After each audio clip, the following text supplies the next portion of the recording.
网络上有一句话，不知道你有没有看过，传的还蛮广的。中立现在已经没有台湾人了吗？有听过。这句话听起来，坦白说非常耸动，甚至有点跳性的感觉。但今天我们想跟你一起深入的来看看，这个说法背后到底反映了什么样的真实景象。我们这次要谈的就是桃园中立火车站，特别是它周边区域的巨大转变。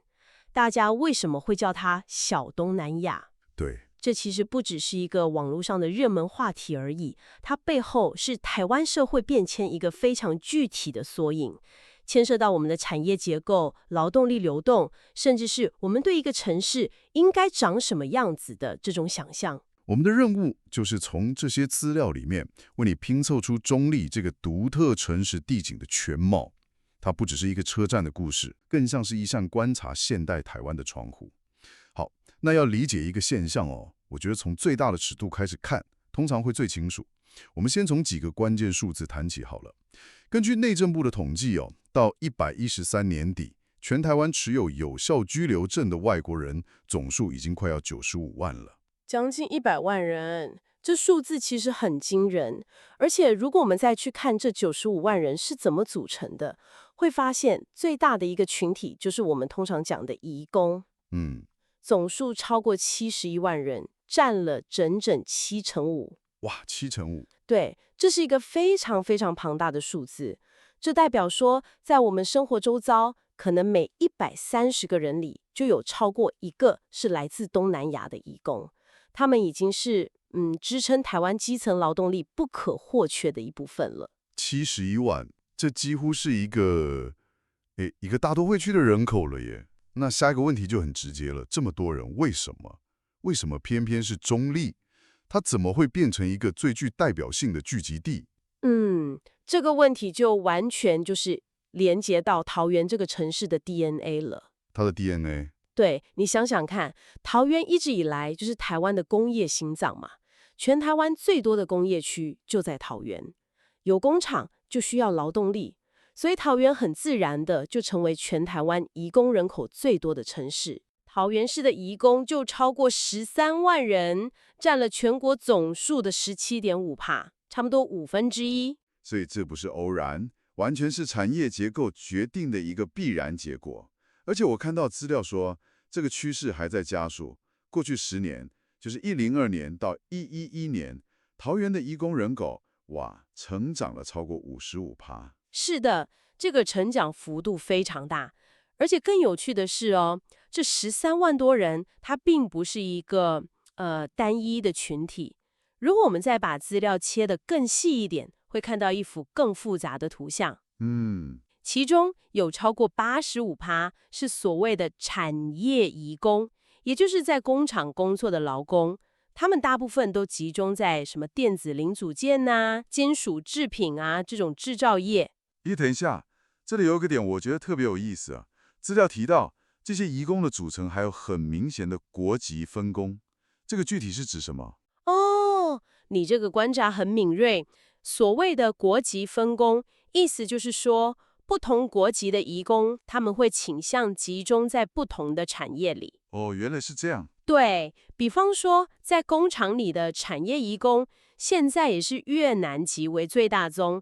那负责家庭看护帮佣这种所谓的社服移工，就是以印尼籍占了绝大多数。我还注意到一个数字变化，就是菲律宾籍的移工人口，在过去10年，他们的人数几乎是成长了1倍。这听起来不只是一个单纯的数字增加而已啊，它是不是也直接影响了我们后来在中立街头看到的景象？你问到关键了，菲律宾移工的快速增加，就是形塑中立火车站前站那个地区独特样貌的一个决定性因素。可以这么说，我们看到的每一个街景、每一家店的变化，背后都对应着这些人口结构的变动。数字不是冰冷的，它正在悄悄地，但又很深刻地改变一座城市的纹理。所以这些数字等于是帮我们先画出了一张轮廓图，10几万人因为台湾的产业需求从东南亚来到桃园，但数字终究是抽象的嘛。如果我们真的走进中立车站，这些数字会变成什么样的画面？就是你一走出中立火车站，迎面而来的可能不是你印象中那种很熟悉的台式街景。哇，所以车站这个点就变成在地生活跟跨国社群，甚至不同国籍的移工之间，他们生活交汇的一个地方。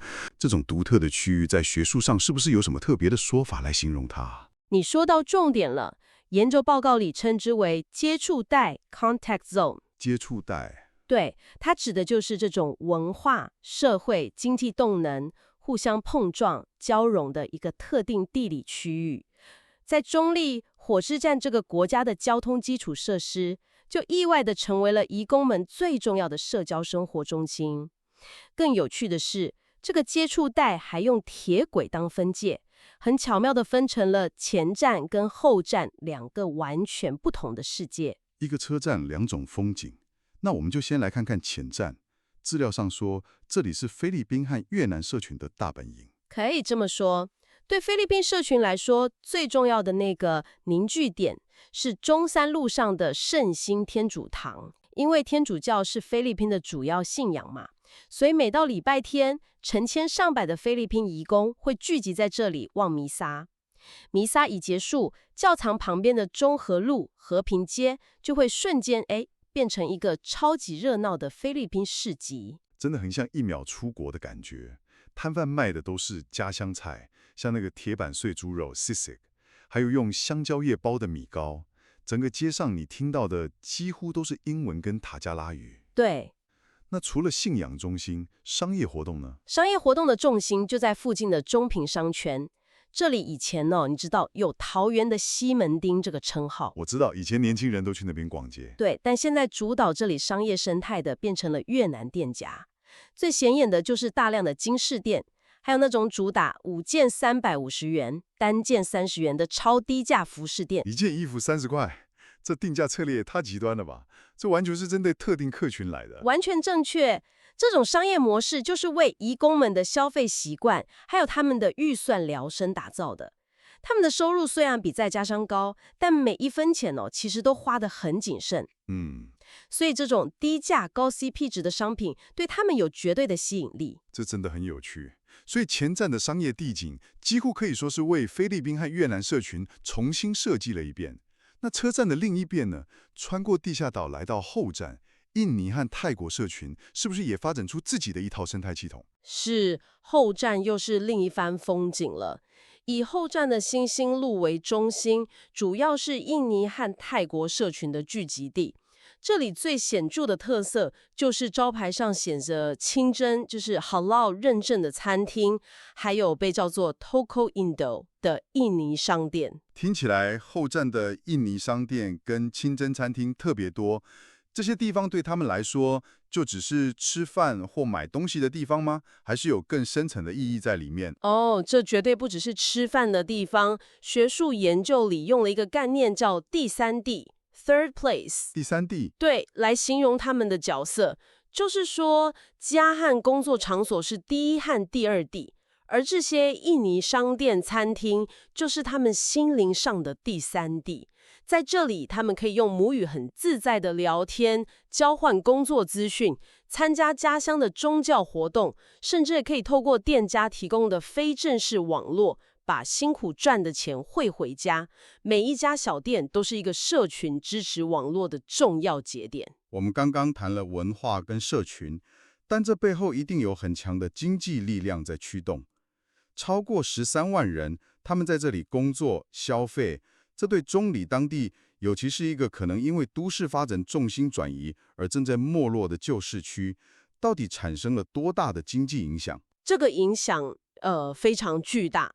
媒体报道有估算过，移工们的薪资加上加班费，一个月收入有机会到5-6万块新台币。哇，这大概是他们在家乡薪资的3到5倍。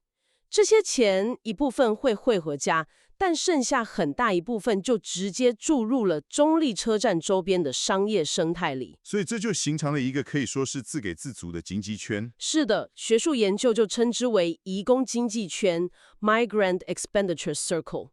报告甚至很直白地指出，这个经济圈已经成为支撑中立车站周边商业的命脉。命脉这么重要？对，如果没有这一股强大的消费力，这个区域很可能早就因为商圈转移而变得萧条了。研究报告里还有一个很有趣的田野观察，在那些低价服饰店里，平均每10位移工走进去，就有7位会提着袋子出来。这购买转换率高的吓人啊！听起来他们为当地经济注入了活水，但这么剧烈的城市地形转变，不可能没有任何摩擦吧？在地社群的反应是什么？你提到了这个现象的另一面，巨大的转变确实也带来了社会的矛盾情绪跟不安感。我们在 PTT 这种网络论坛上就看到了很多讽刺性的称呼出现，例如把中立戏称为劳力士，劳力的劳，取劳力士的谐音，但意思完全相反。劳力士，哇，这个绰号背后的情绪其实很复杂，它反映了什么？它反映了一种就是部分在地居民的被剥夺感跟疏离感。在他们看来啊，那种他们熟悉的台湾味好像消失了，取而代之的是他们不熟悉的外籍劳动者形象。这种负面情绪又常常跟中立车站本身，你知道那个全台最丑车站的陈旧称号啊，对，还有常年进行的铁路地下化工程，那种混乱的景象全部叠加在一起。我好像可以理解那种感觉了。所以当他们看到移工们在假日就坐在车站的阶梯上聊天，闻到街边飘来那种异国食物的气味，这些很中性的景象，在某些人的眼中就被错误地连接成脏乱或失序的象征。正是如此，而面对这种社会焦虑，官方的行动也变得很值得玩味。比方说，在2024年底到2025年期间，警方就执行了一个叫雷霆除暴的专案。雷霆除暴，这名字听起来就很强势。对，他们对移工聚集的场所，像是小吃店、KTV， 进行了非常高调的临检扫荡。这些行动表面上的理由是说要打击逾期居留啦、非法打工啦这些犯罪问题。但如果从社会学的角度来解读，它同时也带有一种向本地社群展演国家控制权的意味，就是透过高强度的执法来安抚本地居民对于失序的恐惧跟不安感。我们谈了数字、地理、经济还有冲突，但这些好像都还是现象的描述。我更想知道的是，在这些现象的背后，当一个社群在这里生活、消费、祈祷，这个地方的本质是不是也发生了什么根本性的改变？你问了一个非常核心的问题，学术研究提供了一个很美的视角来回答。研究者认为我们在中立看到的是一个场所营造 （place making） 的过程。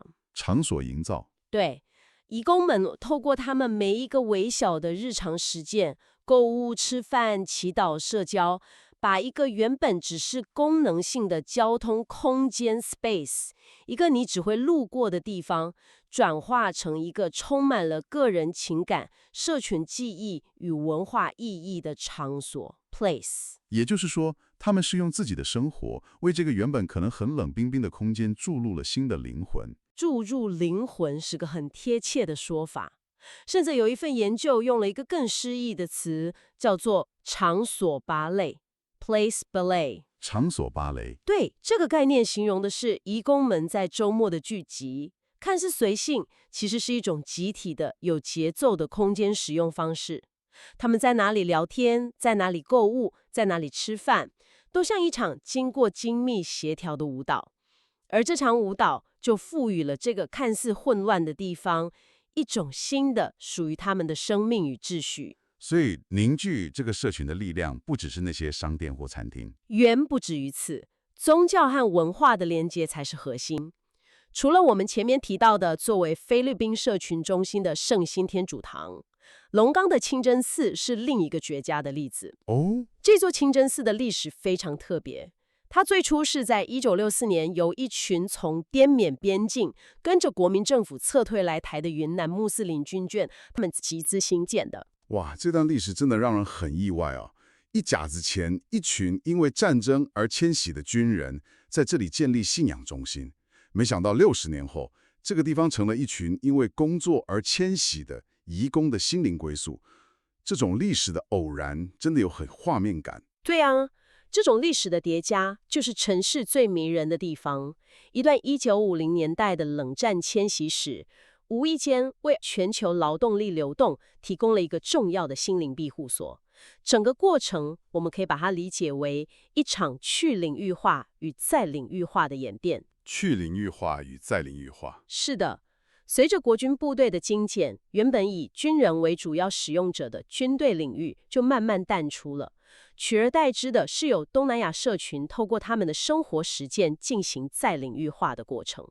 这是一场和平的、自然的城市纹理演变。那么，这个独特的小东南亚，它的未来会是什么样子？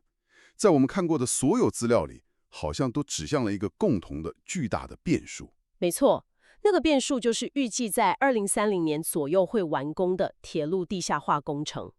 车站要改建了。对，一个全新的现代化的中立车站，势必会像台北或板桥车站一样，大幅提升周边的土地价值跟店面租金。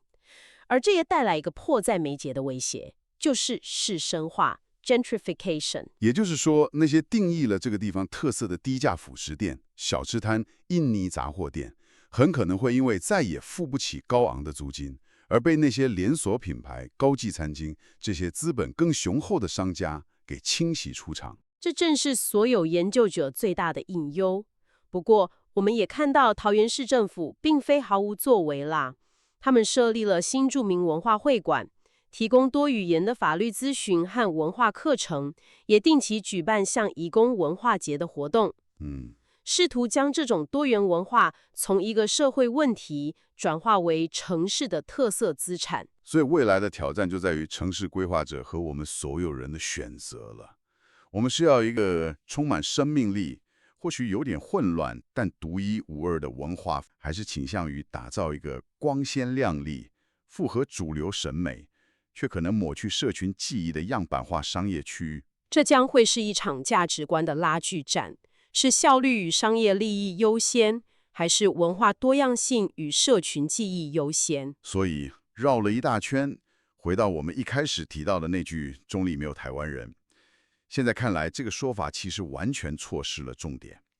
中立的故事，恰恰是台湾正在步入一个无法回避的、由全球经济驱动的多元文化社会的一个非常鲜活的缩影。没错，真正的问题不是谁在这里，而是我们所有人正在共同创造一个什么样的城市。这也为你留下一个值得继续思考的问题。当我们在讨论一个地方属于谁的时候，在全球化浪潮下的今天，这个问题的答案究竟是什么？当我们的城市不断追求现代化，不断向前发展时，我们又该如何保存那些或许不那么整齐、不那么光鲜，却充满了真实生命力的历史层次？这不仅是中立的课题，也是我们每一个人的课题。